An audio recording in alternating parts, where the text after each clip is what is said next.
তাদের পিছনে যদি আপনারা লক্ষ্য করেন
নরপশুদের দালালরা এখন আমাদের আশপাশ দিয়ে ঘোরাফেরা করে এবং আমাদের হুমকি ধামকি দেয় এবং তারা ভারতের দালালি নিয়মিত করে যাচ্ছে।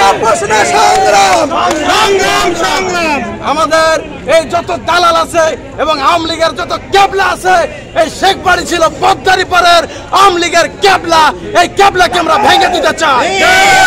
বাংলার জমিনে কোথাও আর আওয়ামী লীগের কোনো ক্যাবলা থাকবে না, আওয়ামী লীগ থাকবে না, আওয়ামী লীগের কোনো দালাল থাকবে না, ভারতের কোনো দালাল বাংলার জমিনে থাকবে না।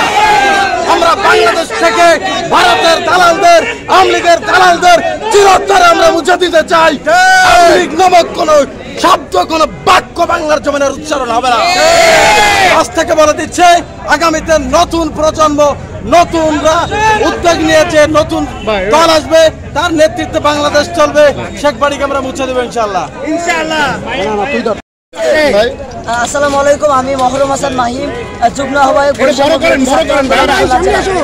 আপনারা জানেন যে জুলাই গণঅভ্যুত্থানটি হয়েছে 2000 শহীদের রক্তের উপর দিয়ে, শতাধিক শিশু জীবন দিয়েছে, তার উপর দাঁড়িয়ে আজকের জুলাই গণঅভ্যুত্থান। কিন্তু আমরা দেখেছি জুলাই গণঅভ্যুত্থান পরবর্তী সময়ে এই ফ্যাসিস্ট খুনি হাসিনা আমাদের দেশ নিয়ে ষড়যন্ত্র করেছে। এসব ষড়যন্ত্র বাংলার ছাত্র সমাজ আর কখনো কোনোদিন হতে দেব না। আমরা স্পষ্টভাবে বলে দিতে চাই, আর কখনো কোনোদিন আওয়ামী ফ্যাসিস্টদেরকে এই বাংলার জমিনে আর কখনো কোনোদিন আমরা পুনঃ প্রতিষ্ঠিত হতে দিব না।